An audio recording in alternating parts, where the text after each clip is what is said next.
Buddy, today is August the 2nd, Friday, and it's about the 5 o'clock hour here.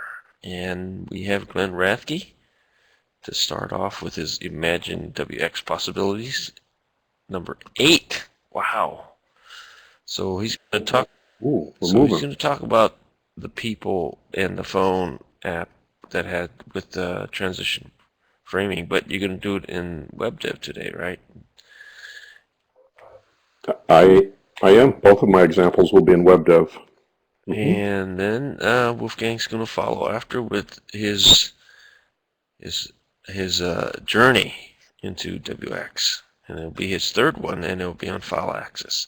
So we'll see you then after. So Glenn, go for it. Thanks for doing this. Well, good morning. Yep. Well, thanks for having me and letting me do this. So good morning again, everyone.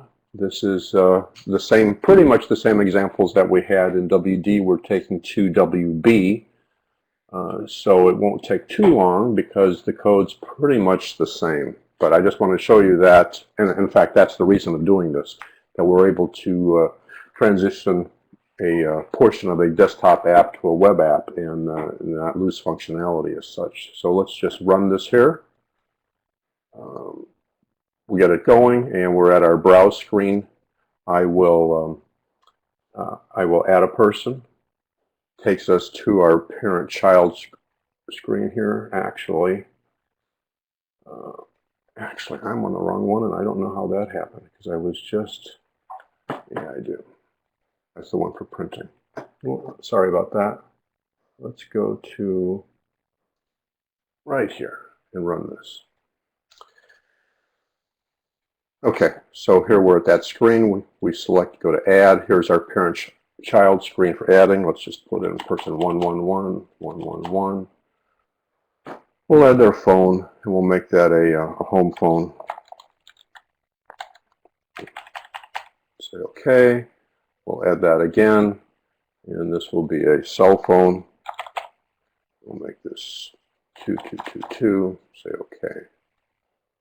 We will now add that record at the bottom of the list right here. There's our two phones that we just added. Let's go and edit the record. There's just a slight difference we made here. So here's our person, our phones, and I can edit them. I can delete them. If indeed I do delete them, what you'll notice is instead of the font strikeout that we were able to use last time, this cell phone is the one I deleted, and I'm now just changing the row color. Font strike through is not available to us on the web, and really for the most part that's the only difference that I had to make for this. Let me go and select home, delete that, and say yes. And so I can actually make it like the letters like gray or something, so it'd be like disabled, yeah. Kind of. Yeah, you can do anything that you like. I just chose to keep this, the same paradigm, just change my colors. Sure, you can do that. Very good. Yeah. So that's the big difference, and you notice our phone numbers are gone. Let me go back and revisit that code just quickly again. And I think if you remember that it was the same. Looking at that, here's the table. We'll go to the OK. The only difference, again, is page to file instead of page to screen, screen to file. And I believe in the help it says they're interchangeable, but I know they don't work being interchangeable, and you don't get an error. It says you can use the screen to file, but I certainly keep them separate. Screen to file for WD, page to file for WB. So that is the only change that I made. Well, that's a strong thing to say. Because here's the difference: is in the WD example, we refreshed the table. Let me go back. Let me go back to. We refreshed the table when we came back to the add and the edit buttons. Well, the web behaves just a little bit differently. It just flows all the way through. So if I were to refresh it in this button, it would do it not even waiting for that page to be displayed. So the change that I was able to make here is I refresh the table right here on my validate button. So same code, it's just that we had to put this in a slightly different place. Paradigm changes a bit with WB, but it still gives you that same functionality. And our transaction coding and our HRead and our HAdds and HModifies, everything's still the same here. So any questions on that? I mean, it's just the nature of the beast with WB, that little slight coding change that I had to make. Any questions? Well, it's good to know that there's a slight difference, but if they had used the same names, it would have been like identical, wouldn't it? Yeah. Or the modification would have been nice if we could do that. What happened? Or the oh, you mean where you have to change the code at, or what the differences you have to make? The difference you have to make, and to realize that you needed to move that segment of code to a new position within the program. The way they'd come obvious is when I'd have the update code on the add button, my table would never be refreshed. And so I was thinking, why is that? And so I just put a break there and saw, oh yeah, that's happening even before that window is displayed to me, because it just falls in line through here. So I figured, oh yeah, I just have to move it over here to the validate button. So, you know, part of my class that I have, because I now have the examples in WD and WB, and I have the control templates that do all the CRUD for you and the validate, and those are already coded to handle the difference in the two products. But quite frankly, the way PCSoft has done for us between WD and WB is just, to me, I wake up every morning when I'm programming W and think about how tremendous a job that they've done for us. Same language, same interface pretty much, just slight differences, and it's the nature of the web as opposed to what they're doing. Yeah. No, I agree. They've made a fantastic job to make it easy to go from one to the other. Yes, there is differences, but Yeah. I would say 80–90% of what most projects are is just the same. So that last little bit is not gonna you're not gonna spend hours trying to figure that out. It's actually just a bit of common sense that will get it going. There is projects which has got some hectic screens which you might have to rethink about how to present to the user, but that's more because of the constraints of the web. I agree. And that's also something to think about is when you're designing for the web is, you know, in my point of view, simpler the better. Yeah, you want some nice graphics out there and things, but, you know, instead of having 10 tabs out there that you're working with, I would rethink some design aspects. That being said, though, I mean, you can do it. Whether it works well for the web or looks well, I don't know. But we've got all the tools for it. You can do it, but the problem is the web interface becomes complicated and slow because of the way it's done, more than anything else. Right, and every year, people who do business applications expect speedy responses. That's right. And so that brings up a really good point, and we may look at that in a future session also, is the difference between the AJAX controls and the HTML controls, like for browsing tables. Without a doubt, the HTML is considerably faster in rendering your screen back to the user and making it usable, where AJAX, on the other hand, gives us that desktop experience where we can scroll through the records in a table as opposed to paging. But that'd be a whole nother webinar that we'll do. Cool. Yep. So, with no further ado,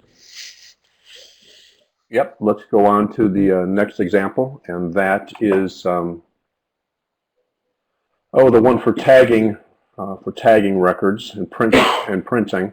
Made a slight change here. I could have kept it exactly the same as pretty much with that checkbox that I had added for visually checking and unchecking records. And Chris Cordes the last time had mentioned, well, what he hadn't thought of that, so what he had done was use multi-select. And clearly that works well, you know, in WD. And so I said, okay, let's use multi-select in WB. The reports that we print on in WD give us the possibility of using, for a data source for a report, a table, a query, and when I mean table, yeah, a table from the analysis or a query. It also gives us the possibility of using a table control. So once you have all your records filtered, you can use that. And then we have a sub-option on reports that say print all the records or only the selected records. And we can't switch between those two. So what I did is over here on WB, I wanted to follow through with what Chris had said, is just using those selected records, multi-select. The problem with that, at least on the WB side for reports, is that option that says print only selected records does not exist for us. So I said, okay, let's just still use the multi-select on the table and see what we can do. So let me run this, and then I'll show you. It's a combination of using the multi-select that Chris talked about and then still the tagging that I had done. And so we turn on multi-select here, so you can see I've got 3 records selected, and I'll say print selected, and there's my 3 records. And you notice it comes back rather quickly, and again, that's all HTML there. And I can just do print all, and there's all my records. Okay. Oh, I should have kept running that. And we'll go look at that code just shortly. But one other neat feature that they just, you know, that JavaScript gives us within the context of web apps is we can say print a page. And so there's a page that's printed. Sure, I can't scroll my table in there, but it is the representation of the whole page. Let me just close that down. And so let's do this in reverse order. Print page is simply done with self.print. And you'll notice that it's in the blue horizontal bar here, it's JS for JavaScript.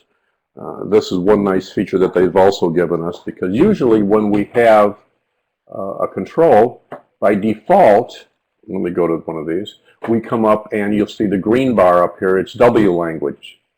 And so for those of you who haven't been in the WB at all, to switch between WL and JavaScript is you just click on the letters there, JavaScript or WL, and it takes us back and forth. So that's a nice feature that they give us. And also within here, the W language, we have JavaScript functions that we can call JavaScript within a JavaScript function, as opposed to just coding JavaScript. Okay, let's look at how we're doing the print selected. Well, first of all, when I'm looking at the table, you'll notice that the details is I have multi-selection turned on. So that's the only thing I had to do to enable multi-select here. And then the other thing that I also did, since we can't, part of the problem becomes when I'm in the when I'm in the report, I either can't or I was not able to figure out, and I spent probably an hour trying to figure out how can I determine if a row is selected on this table from within the report. I can do that in WD, but that just does not seem, and I'm saying the word seem because I may have missed it, that does not seem to be available to us to be able to determine if a row is selected in the report. Even though I can get to the individual columns of the current row, the ... selected or selected function is not available to us. So what I did is I added that column like I had last time called col tagged.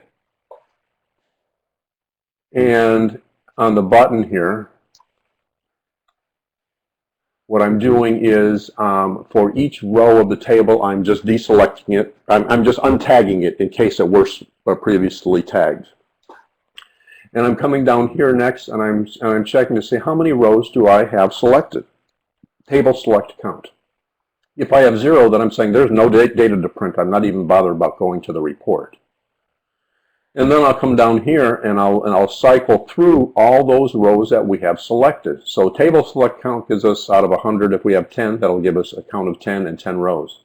I can then do a for next loop, and I can do for I equals 1 to the number of selected, and then we just give it the name of the table, and it can be any column that we're working with, it doesn't matter. And then we do table select again. And table select will tell us that that row has been that it is selected, actually. Okay. Let me step back. The table selected col, and if that row is selected, I am actually putting the value of 1 in that column, so I misspoke. So if the row is selected, make the column tagged equal to 1. And then I just say, okay, we're going to do a PDF, and I have a function for creating a PDF name that's unique. We preview the report, we print the report, we do the file display of that PDF that was just created, so that brings it down to the user's browser. And then right after that, if the fdir, if the directory of that is greater than nothing, so it exists, I'm going to delete that file name. So I can do a cleanup after I run the report. Any questions just up to this point? I mean, what I'm doing here is really not too much different than I could do in WD. It's just that for what I'm seeing right now with WB, I have to do something a little different to check if rows are selected for a report here. I can't seem to do it in WB, but I will keep looking to see if I've missed how to do that. I'll move on to the report, and if somebody has a question, bring that up if you like. Let's see if I have anything here. Okay. Now, I am going to go back. Yeah, I am going to go back to the button here that says print all. You'll notice that we're doing iPrint report, and the only thing I'm passing into that is the report name. On the print selected, you'll notice that I'm doing the iPrint report. Here's the report name, but I'm passing in a value of true, because this report's going to handle 2 different ways of printing. One is when I print all the records, and the other one is when I print just my selected records. So if I go into my report all, you'll notice I have I created a procedure at the top of this report, and I have a value that I'm sending in. It's a GB multi-select is Boolean equals false. So this is an optional value, so that's why when you saw on the print all button, we didn't pass in a value because I don't have to. It's defaulting to false. And when we're printing selected, I'm passing in a true. And so down here on our filtering, which is the same place we did in WD where we were filtering records to see if we were going to actually print them. If multi-select is true, then I'm actually just checking to see is my condition true for printing that record. So is that column tagged? If it's not tagged, you return a false. And this is not well pointed out in the documentation from PCSoft, that if you don't want to print a row, you just return false, and that does not get included. It mentions it, but you really have to you have to pay attention and say, oh, yeah, that's what they're saying. And if you're going to, if it's true, then we're returning it true. You really don't need to do this, but I'm doing this for readability because the default value coming out of this band is a true. To stop something from printing, you have to say false. Now, this is based on the table control that we have, and I can still do filtering here. If we're using WD and we're wanting to stop something from printing, we can also do it just not in the filtering band, although we can. We can also just plain stop it in the printing of the detail band or the body. So there's two different places we can do that depending on what you want to happen. This just eliminates the row completely. So if you're doing any kind of totaling, it won't even take into account because that row is just blown past it. And if you do it when you're pre-printing of the body, it doesn't print that line, but it does take into account any of the summing or totaling if you need to do those kind of things. So, here we have the same functionality, pretty much, as we had in WD, and we brought that to WB also.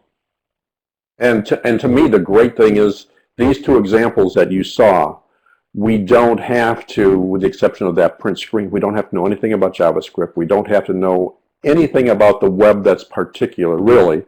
I mean, you could follow through and find out, oh yeah, I have to move that table display out of the add button and move it over to the OK button. But really, this is just all WD, WB, WM language. And the good point is all that file access is exactly the same whether you're working on WD or WB. And I'm sure, I'm sure Wolfgang will probably even mention something about that with his data access, since he's done such a great job with working with that. So that's. Any questions? Man, it just looks like you don't write much code. Oh, that's true. What I've been telling you. I'm hearing it. I'm hearing Yeah. it. I'm looking forward to it. And in fact, all of this right here, these 1, 2, 3, 4, 5, 6, 7, these 7 lines of code could actually be written into 1 line of code. However, Exactly. The readability is not quite as easy to follow.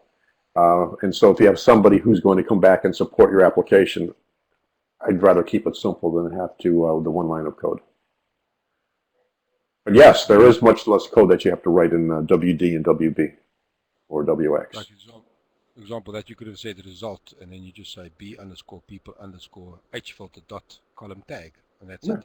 Yeah, you can do that. Yeah, because you say equal, right? Because it's the same. Is that what you're saying?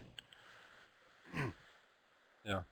Yeah. And then you can even do into 1 line the whole thing. You can say that GL multi-select question mark, and then what I've just said earlier, and there you go. There's your whole Exactly. Exactly. Very, very Yep. diverse. Okay. I'm kind of curious, but it's off subject, so I'll ask next time about the JavaScript stuff. Okay. Well, maybe you should let us know so we don't look stupid and we can actually answer a question. And I'll go back and not say we, I'll say me. So, you can include me too. I'm always learning something new. I forgot. Well, I guess I didn't learn it well, but I just saw something new yesterday. It was just amazing. Oh, I do remember. If you down here on the blue horizontal bar that's in here where it displays all your open documents, and if you have a ton of them, I mean, there's no scroll bar on there to be able to scroll to go back to a previously opened window. I mean, so if you have 20 of them, how do you find the one you want? Well, this little arrow here, this brings up a list, and you can select it then from any of those. So if you've got 20 of them, go select the one. You showed me that before. Well, see, then I forgot. Thanks for making me look stupid, Arnold. No, it's just that you forgot. Okay. That's all. You're not stupid. I did. Okay. Oh, boy. Anything you can drag it around, if I remember correctly. Thank you, Hal.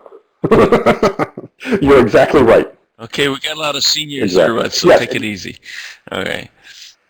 Okay. Alrighty, so are we good for today? No questions? I'm good for today. Well, So I'm going to stop the recording then.